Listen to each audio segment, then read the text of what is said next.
Living up to your family's expectations is a tough feat to accomplish, especially when society deems your family to be cuckoos.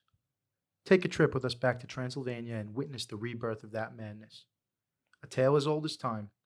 With wit, romance, and a hunchback, Mel Brooks does not disappoint in this classic twist of monster and man. I'm James Hawkinjos, and this is The Rewind. Fasten your seatbelts. It's going to be a bumpy night. Hey guys, this is Jimmy, and you're listening to The Rewind, presented by House of Havoc Podcast Network. Your scientists are so preoccupied with whether or not they could, they just stop listening. Shut. Never tell me the odds. The Rewind. The rewind. The Rewind. It's showtime. What's up, everybody? We're back. Another thrilling episode of The Rewind, presented by House of Havoc. Joined to me by my right, Mr. Gage Zengi. Howdy.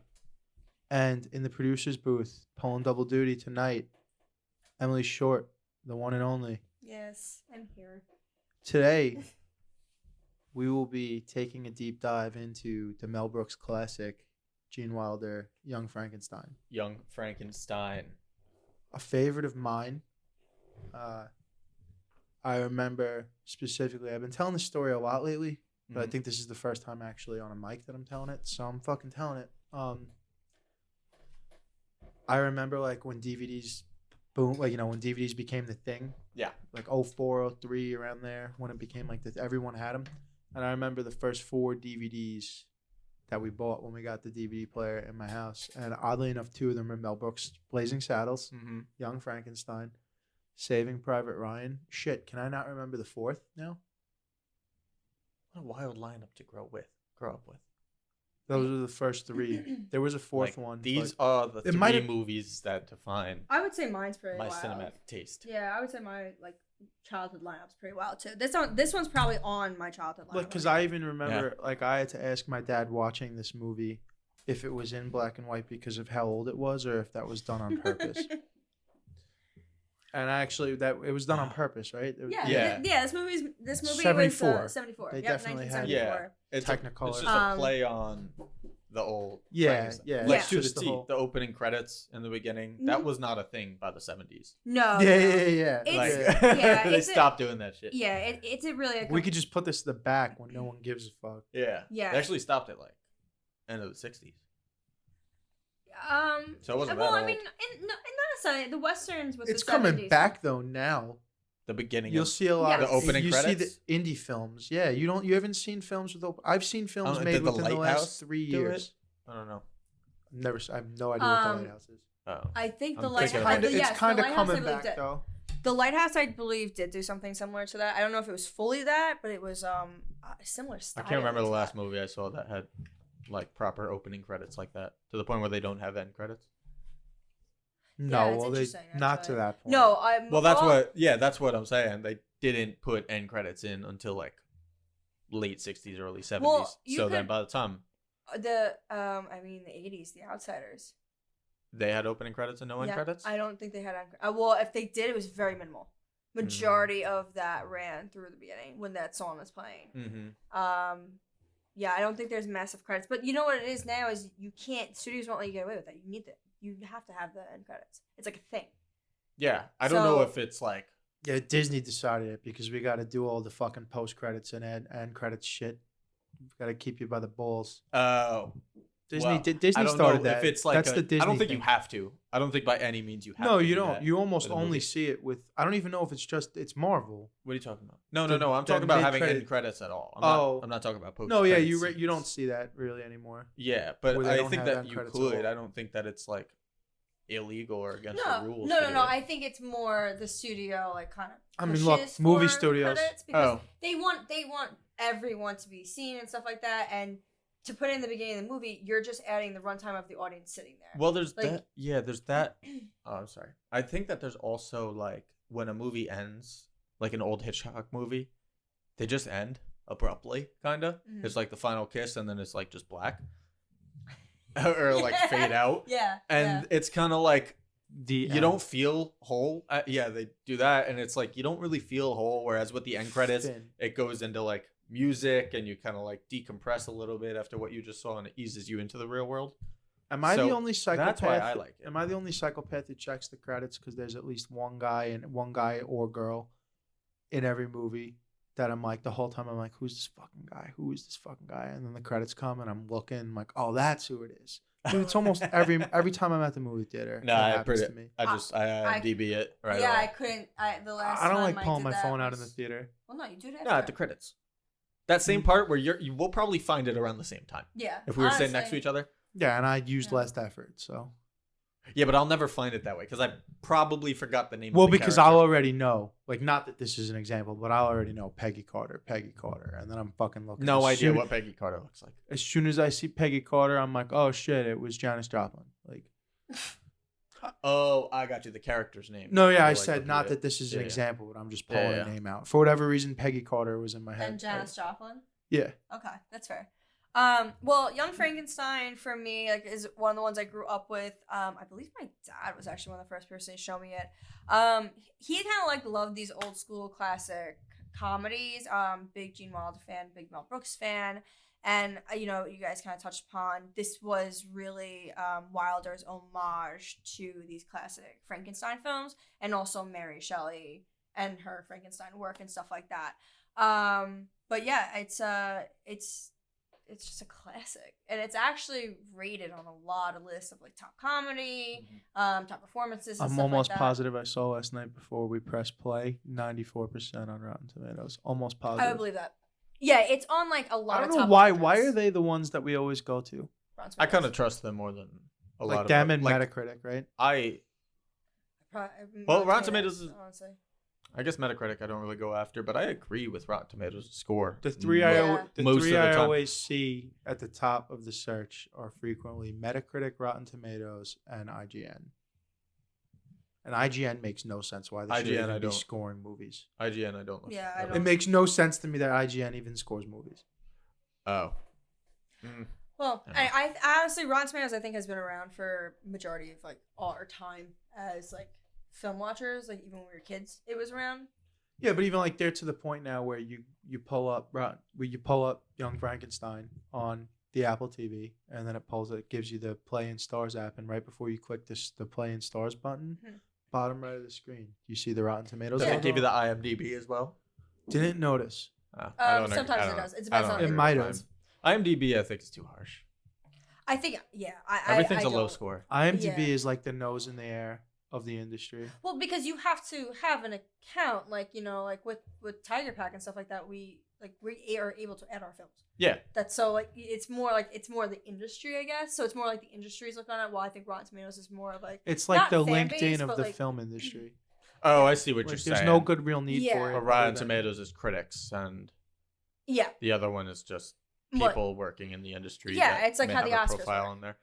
Yeah, it's kind of like how the Oscars work, where like people are voting, you know. So I don't know. but- Everything just feels like it's a fucking 7.4 when I look at IMDb. Like everything is 7.4. Everything It's was like, are kind you of kidding okay. me right now? So on the good segue right here on the topic of 7.4, 0 to 10 star rating. Well, do you want me to run through the like everything first? No, we'll do these first. Okay. Do this first, and Okay. then we'll give it back to you Okay. to take the wheel. Gage. I'll give it. You want me to give you some time? I could jump in. No, because I don't want your answer to influence my Okay. answer. I want to be a free thinker. I feel my heart is telling me to say 8.2.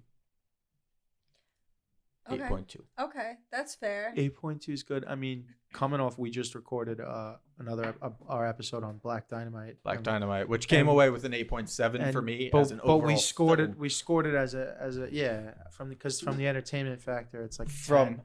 yes, and- from a piece of entertainment. It In a is 10. similar 9.9. way, this movie is super entertaining, super fun, bunch of quotes, bunch of one-liners. It's just slapstick comedy.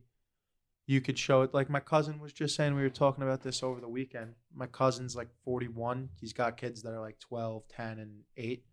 And he just sat his two 12 and 10-year-old boy down and showed it to them like 2 weeks ago. And they Mhm. loved it.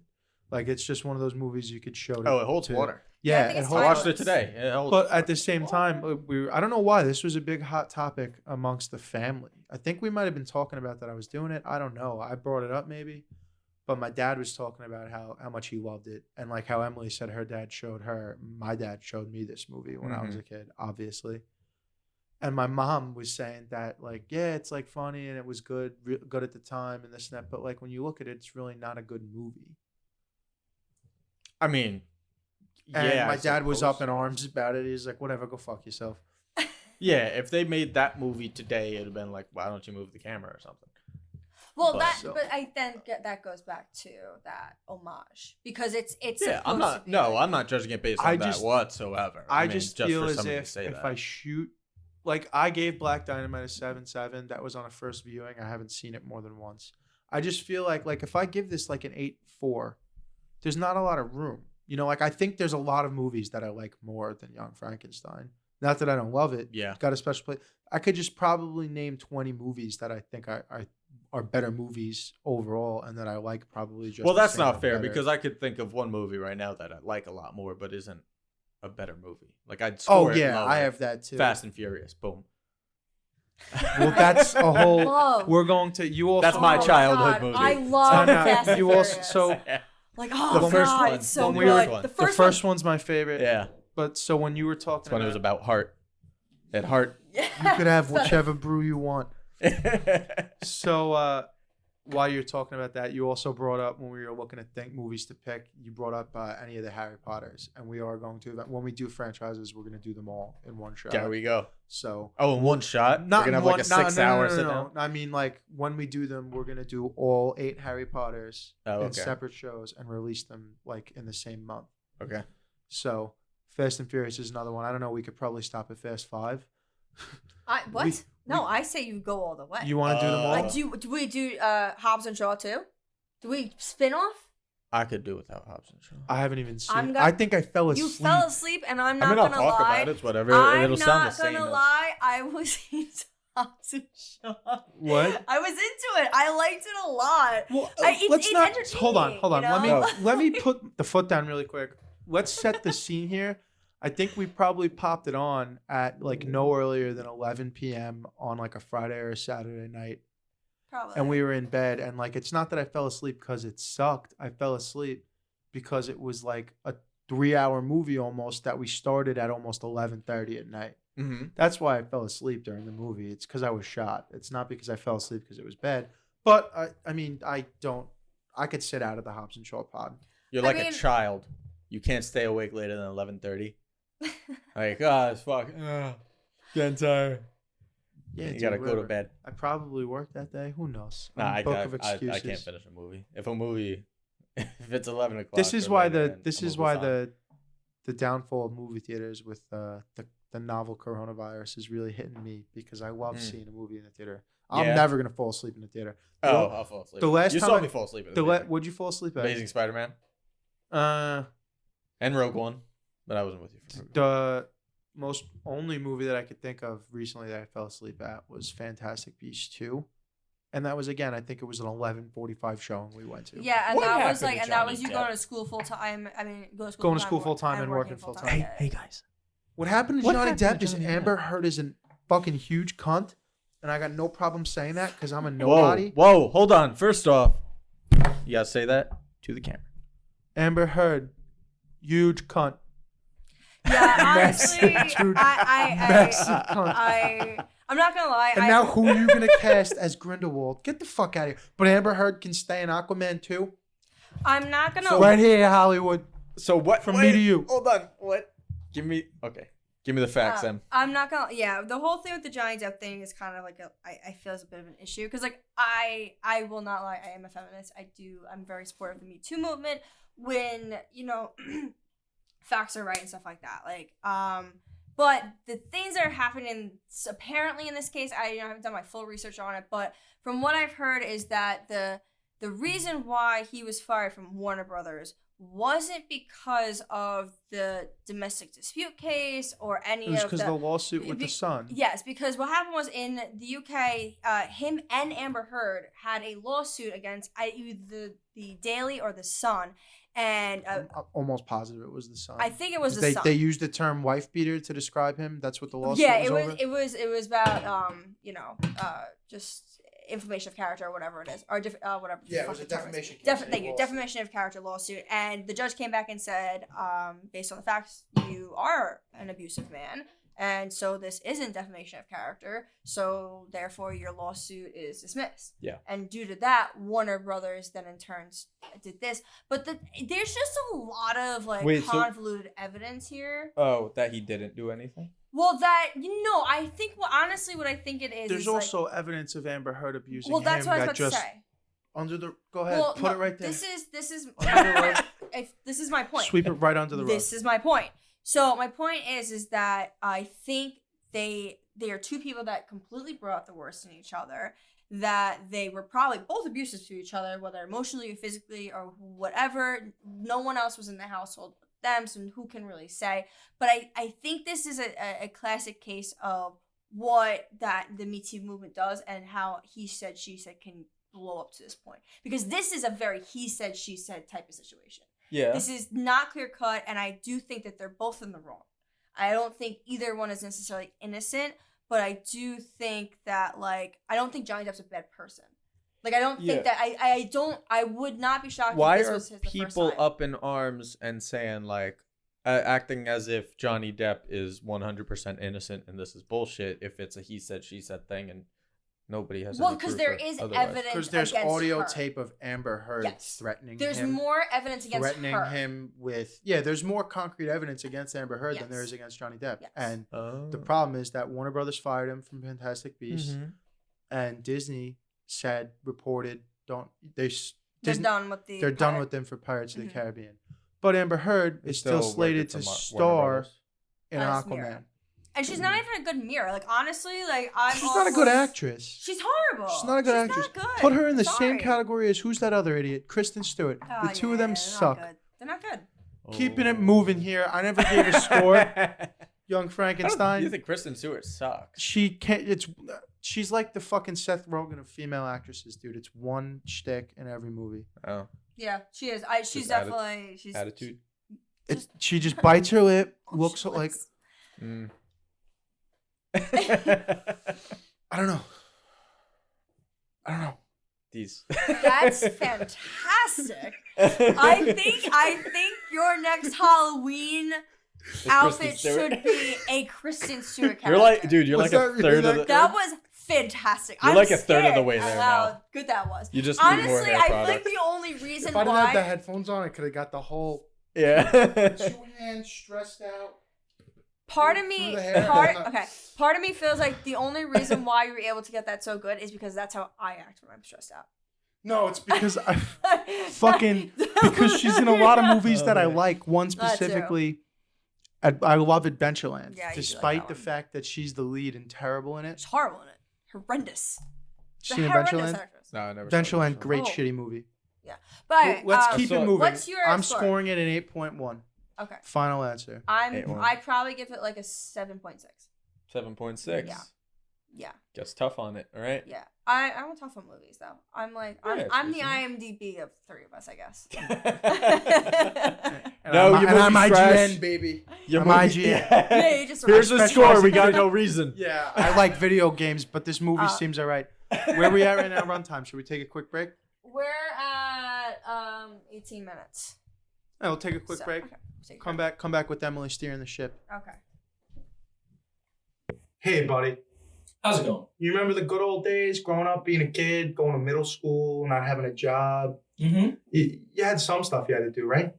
Yeah, A little bit of chores. Some parents might call them I hated it. helping out around the house. You know, Yeah, this and that. What you have any you didn't like doing the most? What was your least favorite chore? my least Your daddy made you do growing up. favorite chore, out of doubt, scrubbing the kitchen floor with a toothbrush. I hated that. Scrubbing the kitchen floor with the toothbrush, dude. Yeah, Your dad made you do that? yeah, it was fucking brutal. What the fuck, bro? I'm talking about mowing the lawn, man. I did that too. Yeah, man, mowing the lawn, it's no fun. And guess what? If you live in Suffolk County, it doesn't have to be a problem anymore. Why? Because we could have Next Level Landscaping come take care of it for you. Next Level Landscaping, they specialize in weekly lawn maintenance, as well as fall and spring cleanups, thatching, mulch, seeding, and topsoil. you live in the Eastern Suffolk County area, you give them a call at 631-739-1121. You speak to Michelle or Tim, and you let them know Hawk sent you. Again, that's Next Level Landscaping, 631-739-1121. Come get your grass cut by some professionals. Don't let Aunt do it with a toothbrush. All right. Well, on that note, since we are talking about BMW, Don't add it that. brings us right Yeah, into that's fucking Tom no. Segura. Listen, brings us right into Germany, Transylvania, where they have German accents. Not where Transylvania is. I know, but Where's Transylvania? it's actually not in Germany. But the point I'm trying to make is I'm asking have. you a question. I'm actually not entirely sure. It's Sweden, eh? It's somewhere up in the northern European The Alps. area. Yeah, I'm not really entirely sure where Transylvania is. It's Honestly, somewhere in the Who Gives it's a very Fuck mountains. small. It's like probably like some Romney gypsies in there and all the other types of I cultures. think I it's a don't pretty big country that it's in. well, in comparison to I'm thinking in comparison to like Not the U.S. the or U.S. China. Yeah, well, that's But as far as Eastern European countries listen, go. we're American and we're a bit selfish, so I compare most things to the U.S. We like it big. It's the Mecca, baby. It's the Most Mecca Americans, of the free world. I feel, and especially New Yorkers. But so this film is based in Transylvania, and they actually use a lot of German accents in there. There's German dialect in there and stuff like that. But so Young Frankenstein was directed by Mel Brooks. It was written by Gene Wilder and Mel Brooks, and based on Mary Shelley's novel of the name Frankenstein. The cinematographer was Gerald Hirschfield. Editor was John C. Howard. The cast, we have Gene Wilder as Dr. Friedrich Frankenstein, Peter Boyle as the monster, Marty Feldman as Igor, Madeline Kahn as Elizabeth, Cloris Leachman as Frau Bühler, Terry Garr as Inga, and the runtime was 106 minutes, which is roughly about an hour 46. Rated PG. Release date was December 15th, 1974. Sure is rated PG. We'll get to that. What do we think the budget was?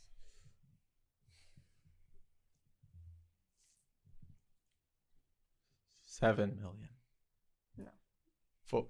Higher or lower? 17 million. Lower than 7. Oh, 4.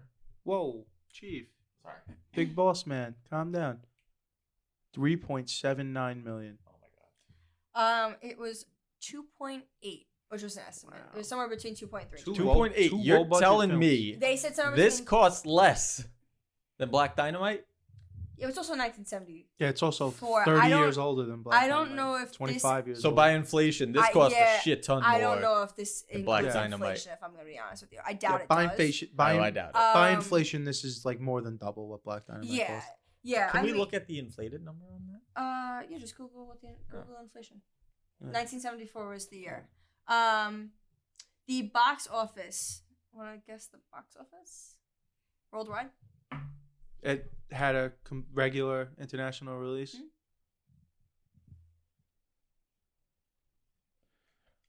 How much did it make worldwide? $11.5 million. Higher. 17. Higher. So, cumulatively, Talking and nine I'm figures? honestly going to be really honest with you, I'm not entirely sure if this number is including DVD sales.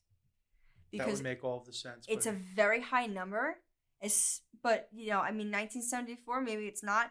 It was over 86 million. thinking that might be with the DVD sales. Yeah. But 2.8 million then would cost 14.7 today. It's actually not as crazy as I thought. no, that's pretty. What? Yeah, I mean, I thought it might be a little higher. Than I thought that. it would be 2.5 times. So that would be And what was the box Around. office? 80. Well, according to this, it's worldwide. It was over 86 million Oh, yeah, that's domestic gross, right? worldwide. Yeah. Is there like a box office number specifically? Because like he said, that could include DVDs and Yeah, well, that's the thing. Like, honestly, like when I saw that, I can see if I can pull it up. Hold on, let me see what I have In the meantime, Jimmy, here. I'll tell you a story Tell it to us. about two guys in a room. We're in a room They got a lot of caffeine and 4 walls. and they're doing stuff. There's a floor and, And the stuff they're doing, it's big, and it's coming at you fast in your ear. coming in your ear. and possibly some other places. Don't open up too wide. So this, it just says cumulative worldwide gross over 86. Oh, okay. And No it's worries. actually, I'm It's looking all right. at- We don't have to yeah, spend that much time I'm on not, I'm not gonna go crazy. But yeah, so I think it's kind of easy to figure out where it was filmed. Los Angeles. Yeah, studio lot in Los Angeles. Well, Los specifically California. I think it was also Santa Monica, like one of those. Camera. It's 1974. Did they use Ari an iPhone Cam 3? 235. What'd you say? I said, did they use an iPhone 3? 3S, 3SE. No, it was a Panavision R20. Panavision. Look. Yeah, I'm sorry, R200. Yeah, so that is who made it, obviously. So Mel Brooks and Gene Wilder worked on Blazing Saddles before this, and it's apparently Gene Wilder turned around to Mel and was like, "Okay, next you're gonna do mine," meaning my script next, and this was actually the script. So like a couple scenes, like the one scene that almost actually didn't make it was the putting on the Ritz scene. That was originally in the script, but it almost did not. Which scene? Putting on the Ritz.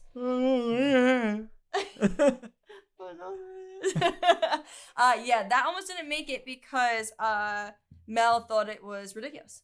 He thought it was tropey. Well, it is ridiculous. It is. Oh, completely. It's completely campy and stuff like that. And Mel really believed the audiences would not get it. He thought it just was so outlandish that it just was not. It just didn't make sense. And Gene just fought him, and apparently he's quoted as saying, "I screamed until I was almost crying, red in the face, and blue in the lips." And Mel just looked at him and said, "Okay, it's in." And Imagine that's actually what happened. Gene Wilder told that story. That No, was I from know, interview. but imagine he's telling the truth. I 100% believe Blue it. in the lip. He was just like. No, screaming, like just yelling about like Right why here, it needs to fucking be- keep the same. Yeah, like just I to be honest, You don't I've understand, Mel. This is bigger than you and me and everybody involved. This makes the film. I'm not gonna lie though, I've had writers do that to me. You're talking to fucking Good Willy day, Wonka. sir. Yeah, I've I'll literally- I said good day. I'll say good night then. So I do Good believe night. that. Oh, that's it. I do completely believe that. But it stayed in. There was a couple scenes that also like just didn't make like little scenes. You lose, sir. So Mel Brooks rented the original Universal like machinery from the set of Frankenstein for this film. He contacted the fabricator who still had it and was able to rent it and made a deal and actually gave him credit in the film, which he did not. Oh, I saw it. I saw it in the credits. Yeah, he actually didn't receive The opening credits. credit in the original films. For No me. shit. Yeah. Oh. Because you have to think this was 37 to Fucking 45. selfish. These.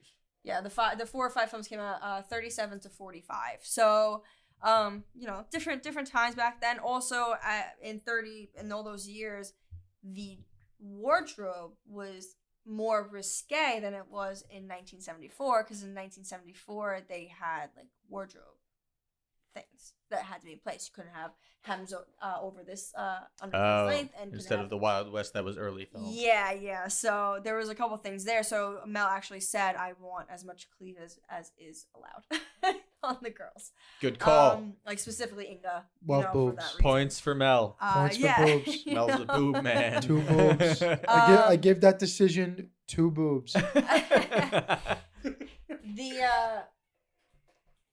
What's Hey. happening, kid? I'm sorry. What's up? I'm out. You're leaving? No, I'm here, but I'm out. Oh. I just wanted to say hi. Just say hi. Say hi to the camera. Oh, hey. On the microphone. What's up, y'all? What's up, This man? is I'm Miles. glad Miles is just stopping walked in. by. It's your boy Coco. Follow me. Shout out my mom. Just plug yourself. I haven't seen you in years, and you come here and just plug. Big fan. Big fan, all right, guys? I'll be in the other room. All right. Yes. That was Miles of Funkin' Vibe. At Funkin' Vibe, at Hot Coco. I'll plug his shit for him. He's a good guy. So one of the things the Marty Feldman hump changed. Yeah. all the Yeah, things, Jay- He's what? like, wasn't your hump on the? What up? No, You know, what like, up? Yeah. No, it that wasn't. actually was a gag that Marty Feldman did because what happened was he just started switching his home to other sides for like a week or two until someone noticed, and then they wrote it in. So Good. that is why that exists. Gene Hackman and Gene Wilder were tennis partners, and that's part of the reason Gene Hackman got the role of the blind man because he wanted to try comedy out. Fireballs. Yes. Absolute fireballs. We'll get to that. Yeah, so that's a great little thing. Gene Wilder actually said this was his favorite film he ever made. And Mel Brooks said this was his best made film, but his third funniest after Blazing Saddles and The Producers. But he said this was his most. Seen The Producers. The Producers is I would say one of Mel Brooks' best movies. It's really Haven't really seen funny. The Producers, and I haven't seen Blazing Saddles in a good minute. Blazing Yeah, Saddles. it's We might fantastic. get It's been a we very might get long, in trouble. It's for been a it. very long time. Patreon, one of these Patreon. days. Yeah, that's a Patreon one. One of these days we'll get to the That's Patreon. You thought I was gonna fit into this podcast too. Mel only made off-screen appearances because Gene felt it would break the illusion of what he was trying to do with Young Frankenstein. Obviously, we know it was very much an allusion to the classic Frankenstein films from Universal and the horror films, and you even see that in the dialogue and the way it's shot, which we can kind of go into if you want. Like the way it's written is very much that classic Universal horror monster movie where it's like he's gone, like Yeah. we must find him, and it's like he just ran out the door. There's no way you can't catch him. Not very fast. Yeah, he's running like maybe a mile and a half an hour. Yeah. Like, you know, like it's not going well for him, you know. I do love too the quirkiness of the creature. Even with like his face, because you think of the Frankenstein as that classic like that head that we boxy head. have. Yeah, and he's like Just a guy. He's like, honestly, he's like Frankenstein's lost and forgotten brother. Yo, he has a zipper on his neck. He does. does. Yeah, Elizabeth Call him Hahn calls him Zipperneck, Zipperneck. Yeah. Come here, Zipperneck. Yeah. She's fantastic in this film. Elizabeth Hahn is amazing. She's actually a trained opera singer. Hit the lips. Yeah, oh, nothing. He's like, no tongue, and he's like, no tongue. I also love when they're at the train scene and they're saying goodbye and he goes to hug her and she's like, oh, taffeta, darling. He's like, taffeta, sweetheart. She goes, no, the dress, it's taffeta. It goes so easily. She's very funny, and she's been in a bunch of Mel Brooks's films and stuff like that throughout the years. She's a huge comedy actress at the time. Obviously, this film was massively ad-libbed just due to its cast. Florence Leachman ad-libbed. So the only line that was written... didn't she play Lily Von Stopp? Or whatever her name is in Blazing Saddles? Florence Leachman? Yeah. Was that her?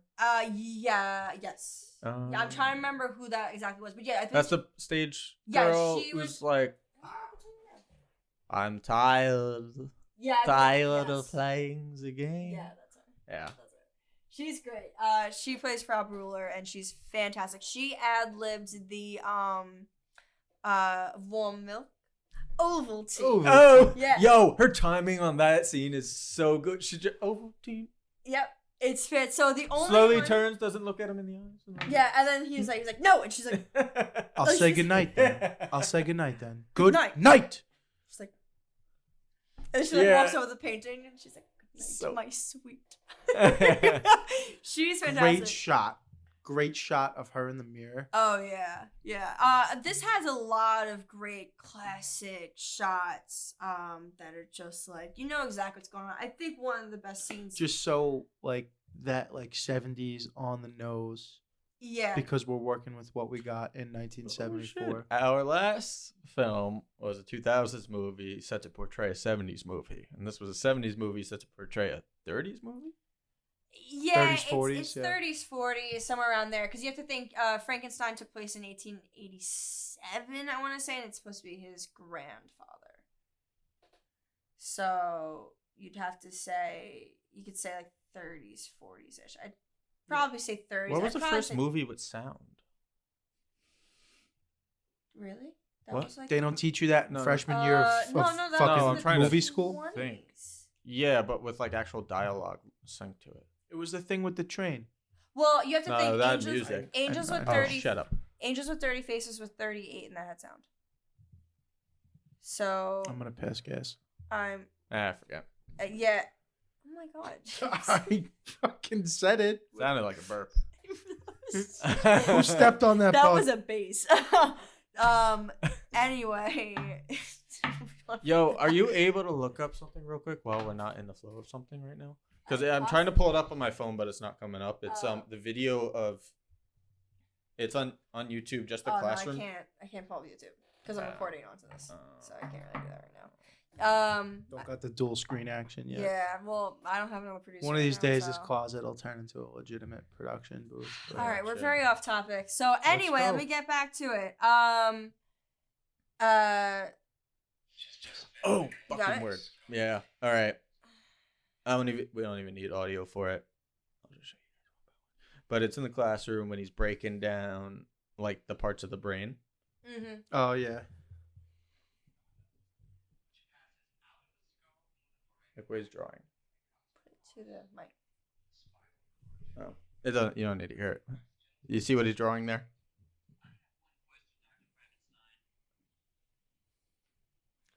His picture of the brain. Yeah. But it looks like an ice cream cone. Yeah. Yeah. Yeah, I feel like that's great. It's just an ice cream. So I've seen. I can tell you. Oh, you know what it is. Yeah. We literally just watched Yeah, this last I night. watched all that. Yeah. So Columbia offered him 1.7. That whole scene's great. Yeah, by the way. about 1.7. But he brought it to 20th Century Fox, and he got more. So, on the train scene, that conversation where he's like, "Let him." It's the same in English and German, which is kind of like if you watch it closely, or you see enough times, you kind of can pick up on that. The cat screech was ad-libbed. When he throws the dart and you hear the cat screech, completely ad-libbed. That was just Mel Brooks being like pulling a gag. Just being a cat. Just being going, like, I feel like it needs a cat sound, and I'm gonna make a cat sound, and so that's that. The walk this way with the cane, that was almost actually cut.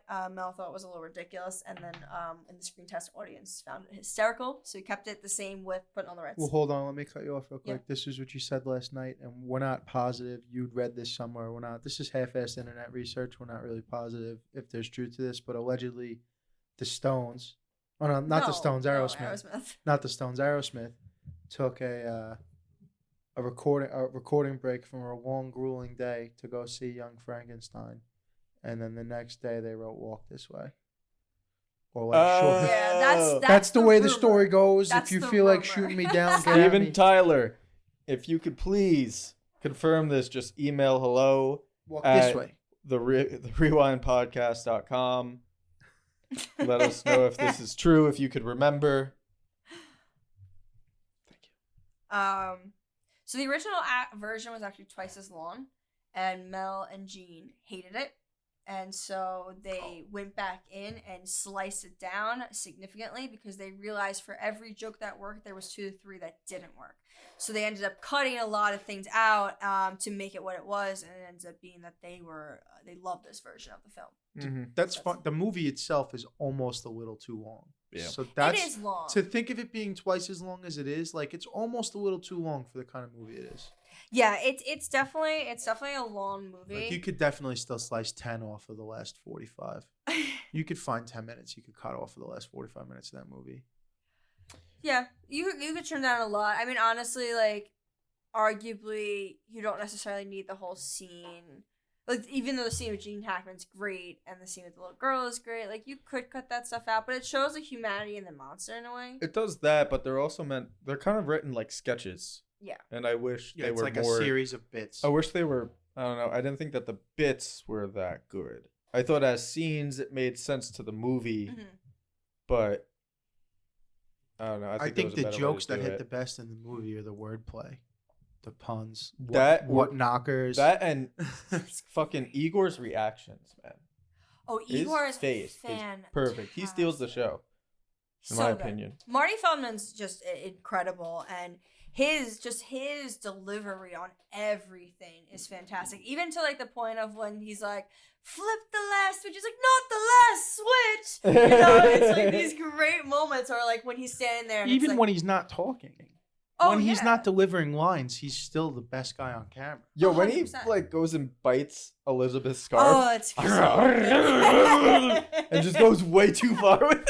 Just slaps him with the price. Like you just met her. Yeah, it's just so good. And I mean, like the point when they're looking at the skull. So there's 3 skulls. It's like 6 years dead, 3 years dead, 6 months, and then freshly dead. So the 2 oldest were actually real skulls, and then the 6th month was sculpted. And then there's Marty Feldman is this face, and he's like, I ain't got nobody, and nobody can. He's like, how'd you get down here? He's like, the dumbwaiter.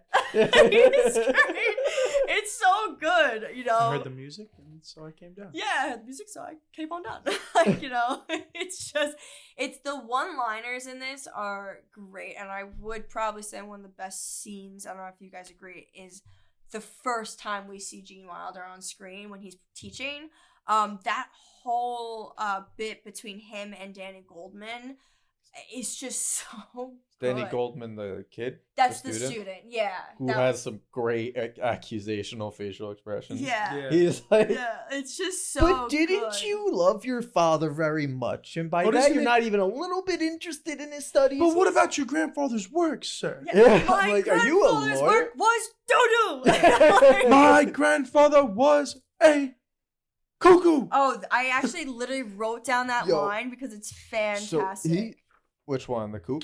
The cuckoo one, yeah, it's somewhere here. So he says that and then proceeds to give a crazy lesson where he has an old man crawl off a bed and then knee him in the nuts to Yeah. prove a point. And then he goes, give him an extra $1. Yeah. Extra $1, you got it. Right after calling his grandfather a fucking psychopath. Yeah, he says, but I'd rather be remembered for my own small contributions to science and not because of my accidental relationship to a famous cuckoo. And then he goes into, you know, because he goes into the, my grandfather's work was doo-doo. I am not interested in death. The only thing that concerns me is the preservation of life. And then he goes, class is dismissed. The other great line he says, Preservation after he of stabs himself. life. yeah, he's like, the preservation of life. Stabs himself in the leg with the scalpel. Actually, he's literally sitting like this. The preservation of life. Slow cross. Class is dismissed. It's like Excellent. the greatest like moment, and everyone just stands up, starts clapping. But the other great line too, there he goes, "I'm a scientist, not a philosopher. You have more chance of reanimating this scalpel than you have of mending a broken nervous system." Mm-hmm. And it's like all these great lines about preservation of life and the complete opposite of who he's meant to be. He's even changed his name to Frankenstein because he doesn't want to be associated with the Frankenstein legacy. And I think it's such an insight into this character and I mean, to see his arc throughout the film, it's great because he goes from being like, you know, it's Frankenstein to being like, my name is Frankenstein when he's when he like, accepts his destiny. yeah, when he's cuddling the monster of like when he turns, he's like, "Hey, handsome, aren't you a sweet boy?" And Yeah. the whole scene, like, oh, dude. yeah. He's like, "Let me out." He's like, like, "Have mercy on you, man, me." And let's let's talk about the physicality. Yeah. Do you want to talk about the Olympian ideal? You are a god. It's just so well written. Even When he's laying in bed. He's laying in bed the first night. He's like, "You want me to say it? You want me to say it? Fine.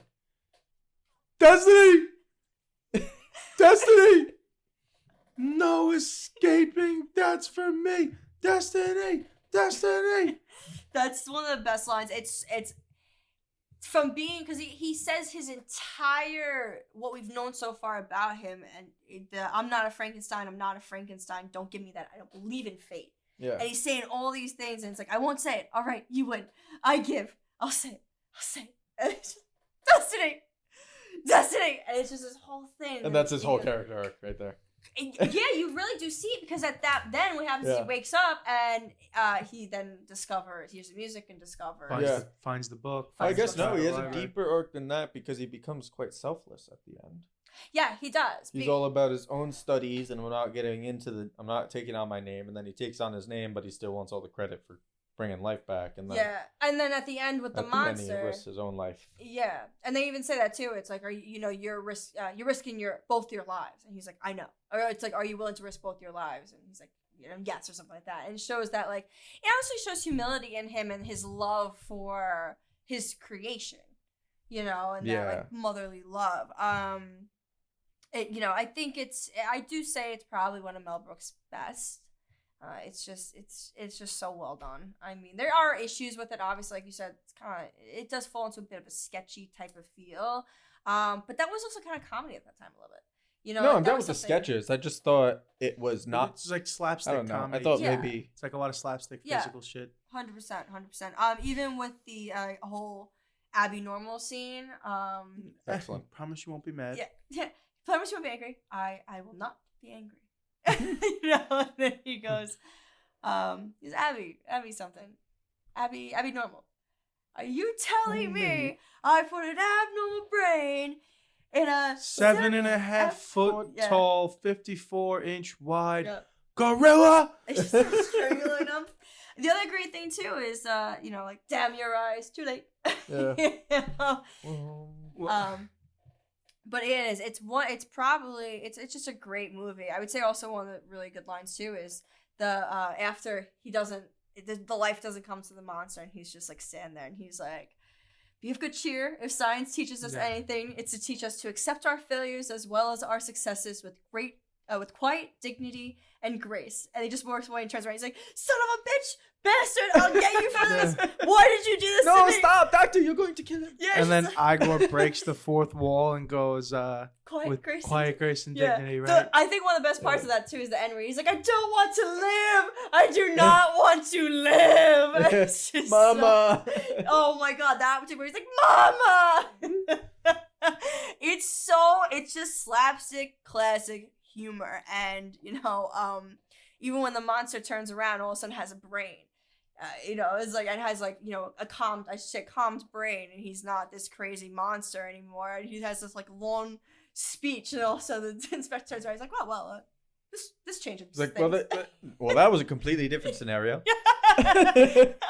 Everyone, back to my house for pound cake. Yeah, and he pulls off he shakes his hand, pulls it off, he's like, oh, To the lumberyard. So I realized this movie also had the first recorded elbow shake before they get on the train, because they can't touch each other. Yeah. And then they just do one of those. That's a great line too, where she's like, "Oh, I can't even put it to words." He's like, "Won't you try?" And she's like, "You've got it, mister." I'm all yours. Yeah, I'm all yours. You're all incorrigible. That too. That you're You're incorrigible. incorrigible was used multiple times in this movie. Yeah. Yeah. Elizabeth Kahn, again, I always say it, she's just fantastic. Classically trained opera singer. So like she actually can sing that well and does that well. And you see it again in History of the World Part 1. I don't know if you've I don't think you have. Have you ever seen History of the World Part 1? Parts, not all of it. No, it's only one part. No, I've seen parts of the movie. Oh, you only say. Yeah. Have you ever seen the part where she's like the like Cleopatra type person, yeah. and she's just like, yes, no, yes. I Like, don't remember. it's so good. She has like all of these slaves in front of her, and she's like choosing who she wants to be part of her like troupe. Like the elite men that carry her through the city and this and that. It's terrible. It's absolutely terrible, but it does make you laugh. And I forgot who one of the main characters is. That it was a comedian that they were all friends with at the time. Richard Pryor was friends with them, and it was, I forget his name at this point, but that's definitely worth watching. There's a lot of funny parts in that too. I think it's just great.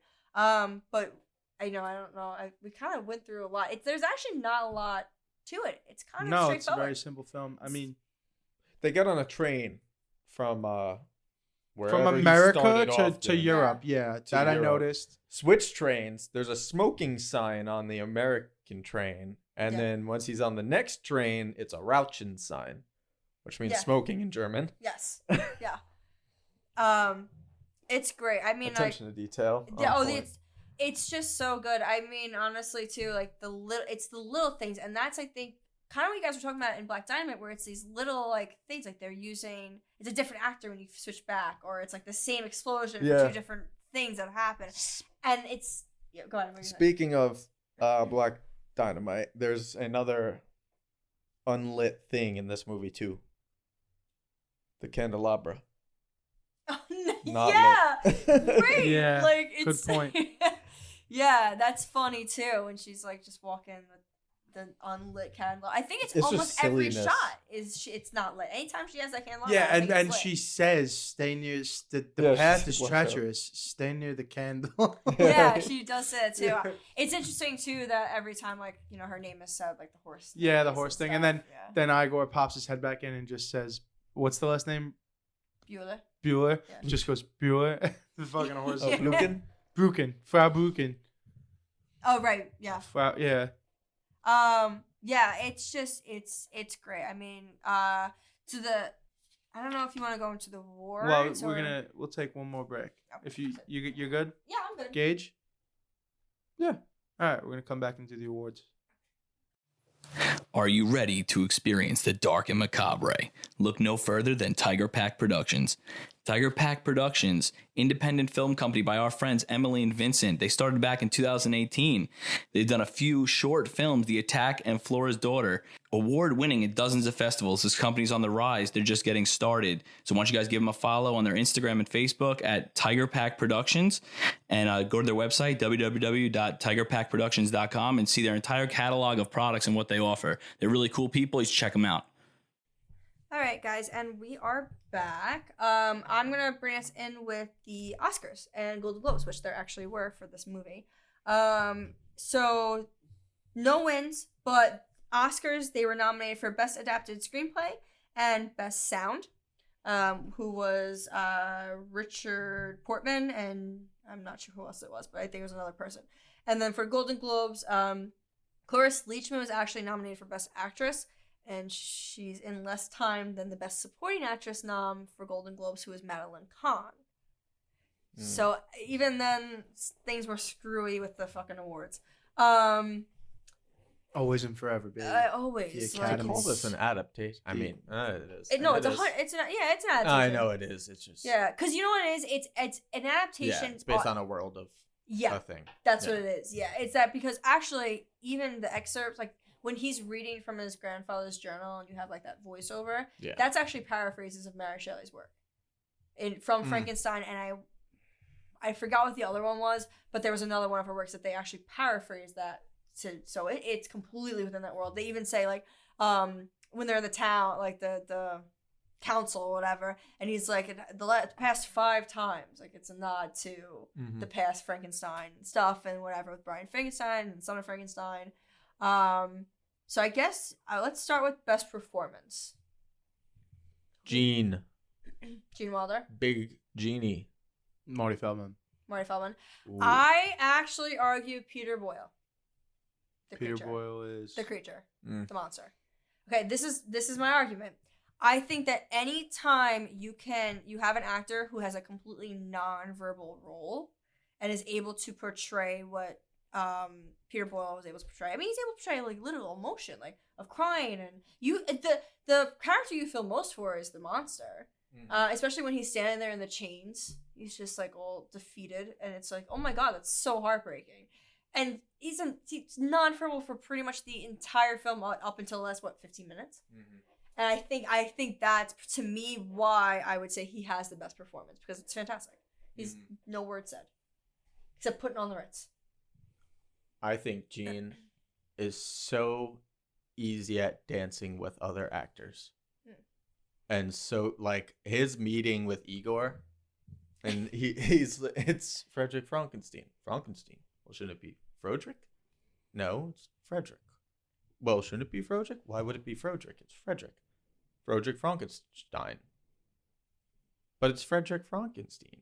I'm like, what? Like, how are you so straight right now? You must be And, like- Igor. Or you must be Igor. It's like, no, it's Igor. No, it's Igor.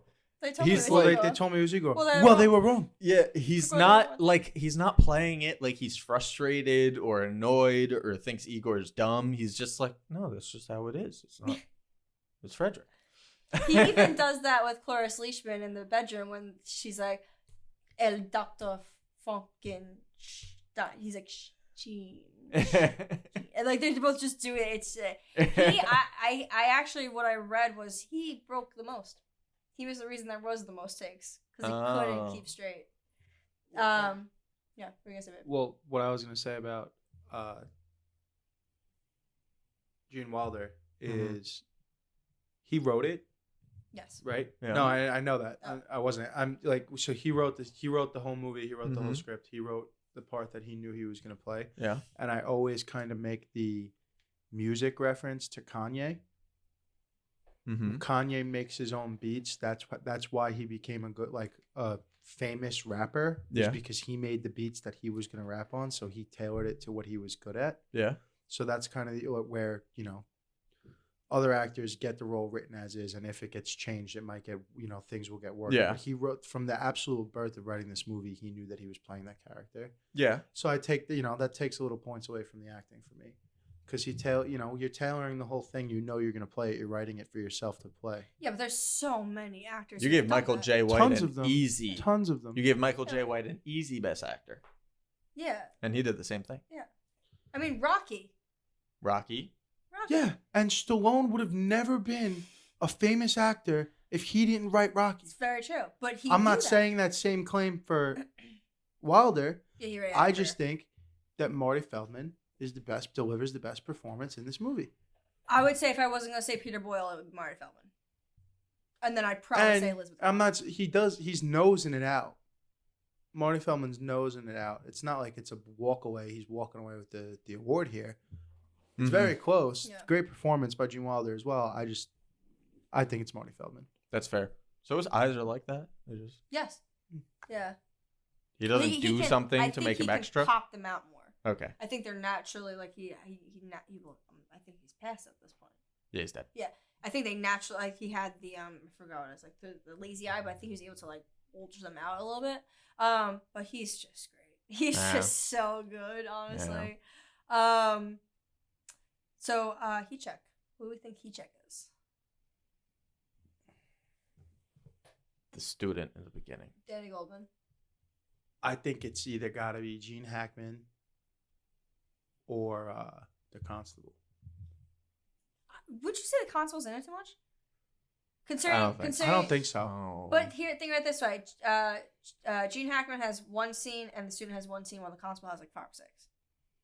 Right around 5 scenes is right where the line usually is. Yeah, but in this Just because somebody has less time doesn't make them more eligible for the award. Who's the cop that finds them when they're taking the body back and they're doing the hand gag? That's the constable. No, it's No, not. it's a different It's guy. not. It's a really. That's the guy then. He's a friendly guy. The guy. He's like, I forgot about him. oh, yeah. your hands are cold as a clam. You should go home and buy the fire to warm up. Yeah. That's And maybe the a guy. sip from the old bottle too, if you know what I mean. Yeah, and she was like, he's just like, He's like, that's the ticket. yeah. That's fucking hysterical too. I was gonna say Danny Goldman, the student. I think he's just such a. All right, fine. I've been little outvoted. weasel. I know, I you just His wanna facial stab him his with- facial acting is incredible. I want to stab him with a scalpel. But what about your father's work? My grandfather's work was doo-doo. Yeah. Great. And he just keeps like She keeps digging Yeah. and so digging good. and digging. So he's so good in that scene. What do we think is most polarizing? Favorite scene or least favorite scene? Well, I mean, here we go. Polarizing. Here we go. The fucking pseudo rape scene. The fucking pseudo rape scene. This movie is rated PG Yeah, in it is, 1974. it is. In Okay, 1974. and there's a lot of things like in this little bit that I had, like all of the interactions with the assistant and Gene Wilder. I forget her name. Inga. Inga. All of their interactions. There's What Knockers, which we talked about. Then there's Elevate Me. Right here, Doctor? Right now? Yeah. There's that. Is this room? There's the fucking pseudo rape scene with the monster, with Frankenstein's monster, Yeah. where he He does expose himself. he to exposes her. himself on her, he forces himself on her, and then it's He kind of kidnaps her. I'm telling he you, this scene doesn't exposes get written himself. today. No. This scene doesn't get forget about never, PG. This scene never, doesn't get written never. today in a rated R movie, I don't think. Yeah, And the whole thing is it's- just played off like, oh, that was, and then what is she calls him Zipperhead after that, right? Zipperneck. Zipperneck. I love Zipper Neck.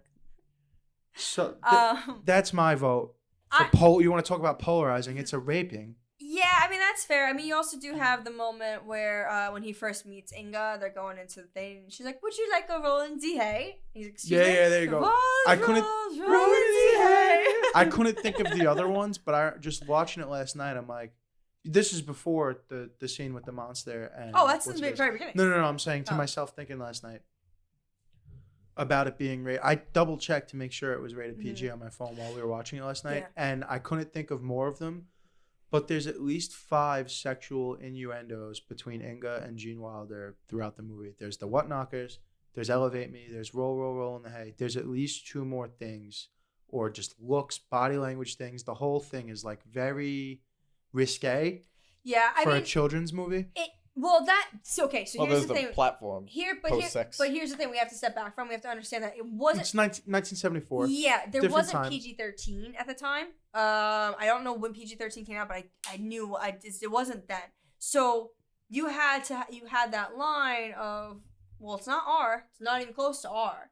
It's got to be PG. They're so, almost like Austin Power level puns. yes. But Austin Powers is trying to be on the nose about it and making like a sexual comedy for PG-13. Well- Whereas it's a little bit it comes across different, it feels different, and obviously the time gap is always a thing that matters. I think if this, I think either if our ratings were in 1974, this came out today. I mean, minus a couple scenes here and there, this would sit at PG-13. I don't think it would be questioned. Like, no, I mean, There's far too many sexual innuendos for PG-13. for it to not For be PG. PG-13. For it to not be Oh PG-13. yeah, well that's what I'm saying. If it came out today, it would be PG-13. It's like you knock out those sexual innuendos and that's a PG movie. You take out the rape scene and the sexual innuendos and that could be a PG movie today. I think. Yeah, but I don't necessarily think it was marketed towards kids. You think Gene Wilder wrote this and Mel Brooks wrote directed this? This was not marketed towards kids. This fell in PG because they didn't have a middle ground standing. Like this was not a movie made for kids. I don't. I'm sure if like there was no Frankenstein beforehand too, when they were just like writing this thing, it would probably be a lot dirtier. It might not have been made But for since it's kids. based on, Might not have been made for kids, but it's certainly a family movie, no? You don't consider it a family movie? Maybe that's just because of our upbringing. I think with that's it. our operating. I Fair. think that's. I don't. I think in All right. 1974's time, Well, no. let's keep it moving. Gage, favorite scene, least favorite scene, most polarizing. Well, yeah, that's Most polarizing, literally when they flip the switches, because they're just flipping the switches from negative to positive and positive to negative. Which that's actually a Boom. Mary Shelley thing. polarizing. Get it? Yeah, that the Cha- whole whole when he says we must switch positive, negative to minus to positive, minus to plus, and plus to minus. That's a Mary Shelley thing. That was actually something that was in. I don't think it was Frankenstein. I think it was the other book, but that's a nod to Mary Shelley. Got it. Well, really, I think I could do without the little girl scene as one. I mean, I get what purpose it serves in the script, but I just kind of I'd like to see it done differently. It wasn't really a joke in there to me, other than her flying through the air. And the fact that he looked dangerous, but then he was plucking flowers. Yeah, I mean, honestly, I don't really know what my most polarizing scene is. I guess it'd probably be like the pseudo rape scene. It's a little. When I was watching, I was like, that's a little weird. I was like, that's rape. I looked at it and Yeah, said, that's a rape. Yeah, I mean, it's. She like kind of like, she like kind of says yes, but Christ, it's like. Well, no, because I guess it's kind of good to see where we've come, though, right? Yes, I guess you could say that. I mean, Because I'm it's glad like that I'm she not she sitting doesn't with say Susan no, but it's like he's already within humping distance, and she's So- like, okay. So the problem with it, if this was like a horror movie and then she was getting raped, then we'd be like, that's fucked up, but that's part of the tone. Like of The movie. Hills Have Eyes. Like that, One or of the Yeah, most oh my vicious God. rape scenes in film. that. Wait, Last House on the left? Last House on the Left Oh. is bad. Who? Have That you seen one? Lovely Molly? No. No. She gets raped by an invisible demon, and it's like Oh, on camera. we've spoken about this before, yeah. Lovecraft Country. There was just an episode of Lovecraft Country that was. That I show's almost had to fucked shut up. off. I almost had to shut off. Oh god, that was a tough one. That was a tough one to watch. To be honest with you. Yeah. A shoe was involved. Psycho, not Psycho, the new Psycho, the show. I didn't even know they made a show. Yeah, they made a show. It's Yeah. it's a prologue. It's about the mother, Oh, okay. Yeah, and yeah. Norman is a little boy. But first pilot episode, pretty soon on rape scene. Yeah, I don't know what this thing about rape scenes. I mean, I'm not gonna lie. I've written a couple rape scenes. Thumbs up but, or like, thumbs down on rape scenes going forward? Going forward, if it's warranted. That's how I feel. I feel if the content is there. Well, okay. There's no way you could do a rape scene in good taste, right? Let's say that. There's just not. There's no way you could be like, this is a well done rape. No, scene, there's you know? a couple. So, There's a couple things where it's like rape scenes just mean bad. yeah, so Killing I mean, a dog, killing a kid. Yeah, my feeling about a rape scene is, do you need to see it? No, I think you can allude to it. You and can get allude away to with them. it. Like I mean, because I've written not necessarily written rape scenes, but I've written. This is getting fucking dark. Well, This is a commentary on art. Keep going. And it it's is social. commentary. Yeah, no, I'm all for it. I've written like where there's The long the version of the social title implications. is an enthusiastic corruption of modern cinema. that is true. That is the long version of the That is title. Oh true. yes! Oh my god, I keep That forgetting is to it. introduce Technically, us the as name of the such. show is The Rewind, presented by House of Havoc. Yeah, An enthusiastic corruption of modern cinema. that's very true. So here we are, corrupting. My Rape. my feelings on it Let's go. is like, you know, in that specific scene like that, I wrote that male character was clearly dominating power. He was it was clearly a power struggle type of situation that is like a clear cut. This is what's going on. This isn't okay. We know it's not okay. That's our main character who's having issues or That's- whatever. Keep going. Oh, okay. Keep going. I just have a point. To Oh, make. okay. So, you know, like, we don't see it happen, but we see a character outside of that area react to it. So you know what's What happening. movie is this? This is something I wrote. Oh, got it. Oh, no, this is what I'm saying. Like, me So- personally, yeah. that's just something I wrote. So the implications, yes. all the implications in this scene, that the alleged scene we're discussing here and analyzing, it's because he wants to, he can, Mhm. and he can't be stopped. Exactly. Those are the three reasons the entire thing happens. Right. Which is a clean-cut rape scene. How is it not a Yeah. rape? No, Okay, it is. Other It is. than I she just turns it can't- around and says yes at the end. So the part that would be accepted is if this was a horror film and he was actually raping her as like this is a fucked up monster on the loose. I feel like that would be more accepted than what actually happened in the film, and that's the implication that if you push Yeah, your I totally- boundaries and expose I don't- maybe maybe she'll say yes. I don't really... No, I, well, no, no, no, whoa. No. Let's No. just Let's put the not do 2 feet that. down right now on that. Not do Absolutely that at fucking no all. chance. That's Wait, fine. hold on. What? Hold on. I'm not making a point that that's a thing. I'm saying that that's what the film comes I was across gonna as. say, for Okay. Gage, What the No, fuck I- are you talking I- about, you psychopaths? I think it's very. I think it's like kind of very clear that it's written and put in there as more of like a goofy, lighthearted thing. Yeah. Than like, oh, the monster, he wants sex too. Like, But honestly, in a way, we're kind of doing a bit of the stupid song, the "Baby It's Cold Outside." Like we're looking at something. Yeah, Like see, it has that 1974. energy more so. Right, because the thing, this was written in Than a 1974, and it came out in 1974. And unfortunately, like, I know people hate that we say this and we do this. We do have to look at the time period then. And oh no, socially what's going on. absolutely. I'm You not know, I'm it's not discrediting it. I'm not saying that the movie is like shouldn't be watched and Yeah. they should pull. No, It it's is still a what good- it is. it- We just I mean, had it's a a funny whole scene. conversation about great rape scenes in film. I mean, it's true. Like, we did. so don't get me wrong. That's not what I'm saying. I just had a fucking bone to pick with the whole rating system of 1974. yeah. And I just thought like it could have been like there's very very slight adjustments that could have made that a little less rapey. That's all I'm saying. Yes. Yeah, I mean, honestly, listen, it is what it is at this point. I mean, Gene and Mel. Gage hit his. they- Did you they hit yours exist. on your scene? I know. I think it would probably be the rape scene. Honestly, So- I honestly the other another polarizing scene I would say, as great as it is and as slapstick as it is, I kind of agree with Mel Brooks with the whole put it on the red scene.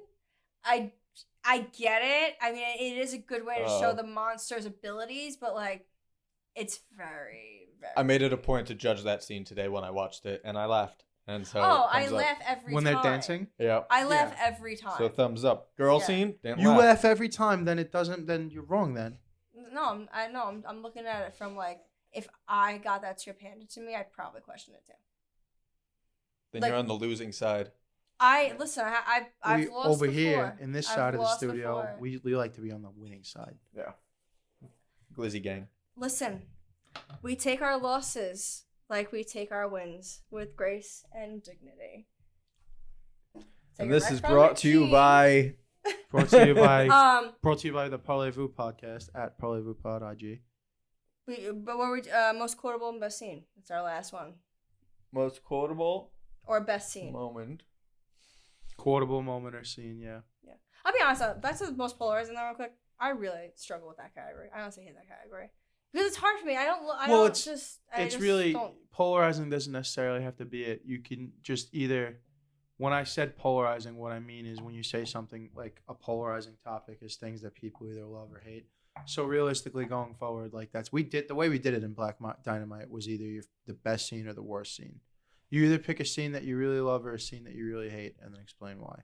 That's really... All right. Well, then I guess see, then you have most quotable and best scene. So that's why you kind of have dual. So I guess you want best quote and then most polarizing being either favorite or worst scene. Yeah, no. Yeah, it's supposed to be most favorite quote. Okay. Or like / if it becomes a whole scene. I got you. Know what I mean? Oh, okay. Well, that's fair. Then the rape That's fine. scene's my least favorite. We're It's moving okay. on. I'm good with it. The I just rape was making scene's sure. my least favorite. It's fair. So, favorite quote. Mm-hmm. Am I going first here? Yeah. I guess so. There's a lot of pressure here for favorite quote. There's so many good ones. I don't know.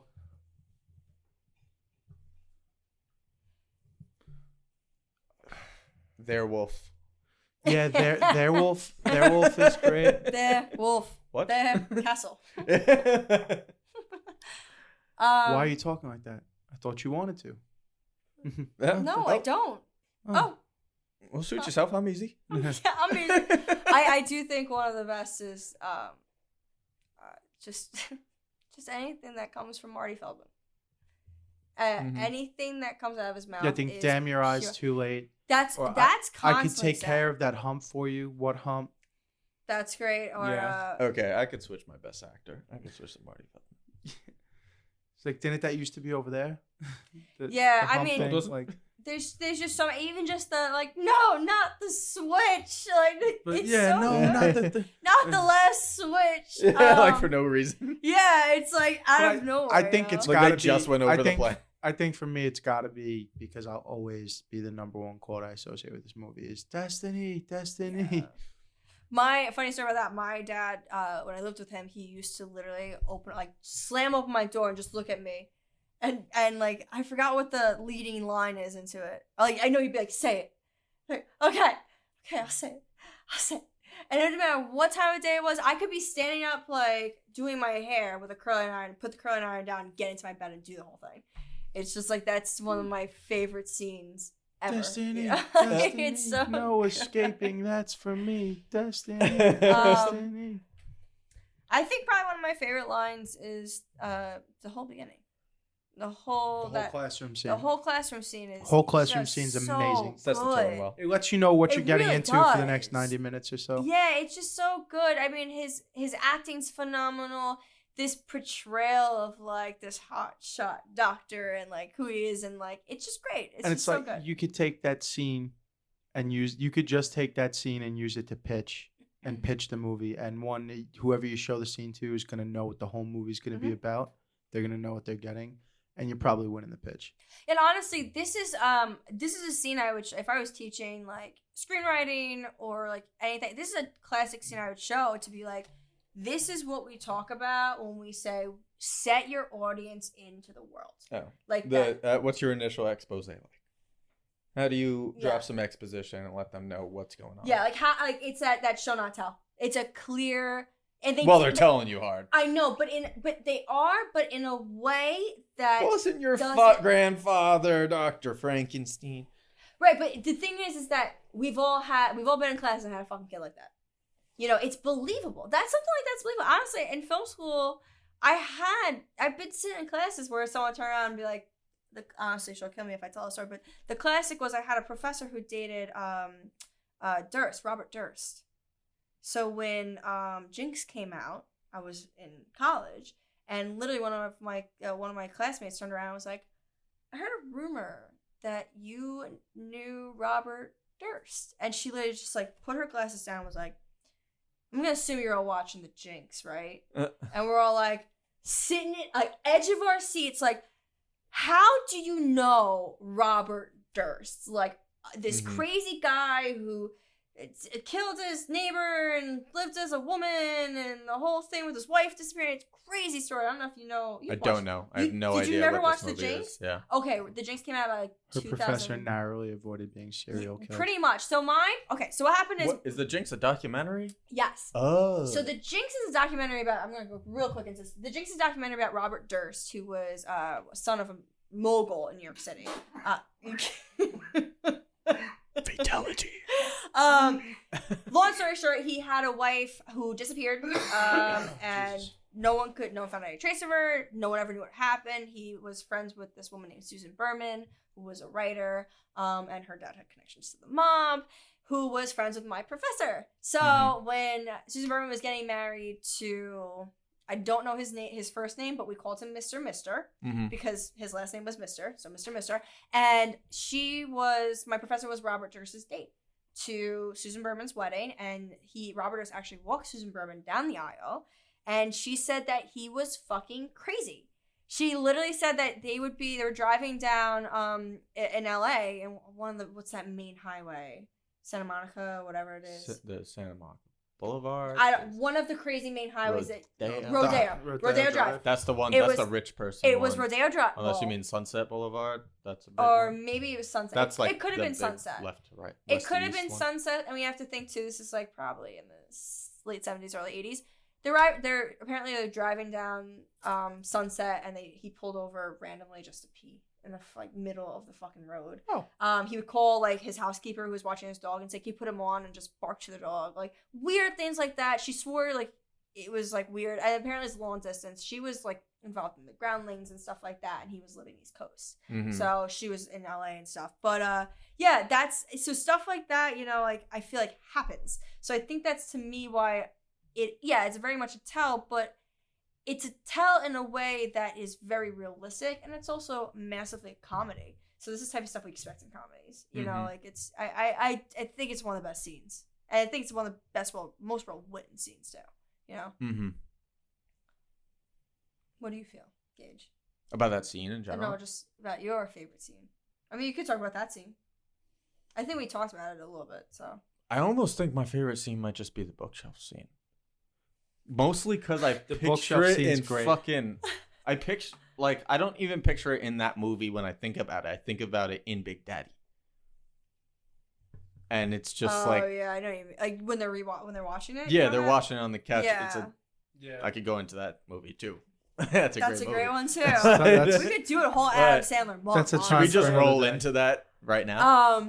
That's great. No. Put the candle back. And he's like... That... Listen very carefully. That or them discovering the laboratory. Because, I mean, that's part of the same scene. Yes. Yeah, that entire sequence. Because they start up, then they find the bookshelf. They do that. They go down the stairwell. They find Igor. I got nobody. And nobody can. Yeah.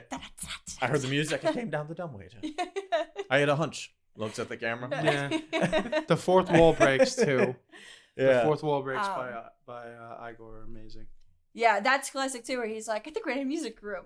And he's like, there's not the only reason he thinks it's a music room is because there's a violin sitting there. Yeah. Like, there's not a single thing that would say there's nothing but books everywhere. Yeah. And one violin. He's like, must be the music room. Yeah. It's incredible. It's so good. It's and amazing. then too, when he was like, say it, he was my boyfriend. Fucking violin.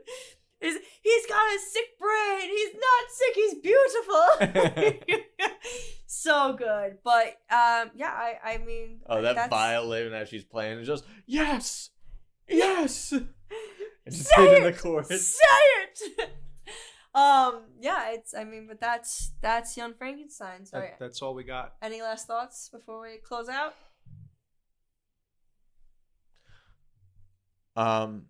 The assistant's name. Inga has a wild dress. The first you're gonna say Inga has a wild rack. Wild set of knockers. Yeah. Huge rack. No. just because we haven't really touched on anything other than jokes in this movie, as far as wardrobe goes, first off, the way his collar pops open when he's like, I'm not crazy. Oh, and yeah. I'm like, fucking good. excellent. So good. And then she has this dress that just sparkles so beautifully during that scene. When she meets Elizabeth. Yeah.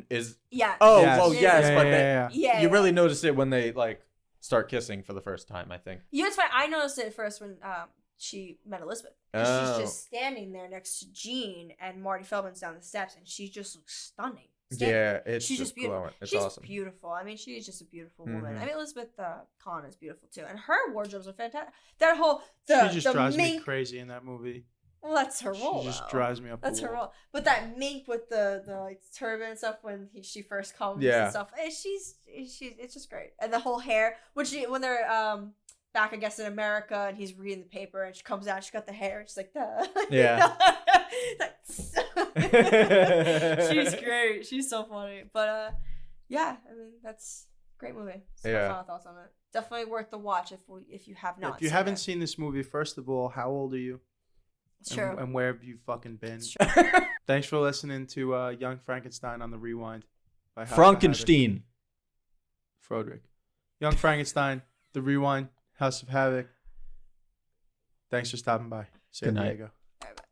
Hey guys, thanks for listening to the show, whatever movie it was about. This is a generic pre-recorded outro, but we hope you had fun. We sure do. Thanks for listening. See you next week. And the only prescription is more cowbell. We will not go quietly into the night. Stay gold, pony boy. I will not die sober. Get those fucking loose. That's all, folks.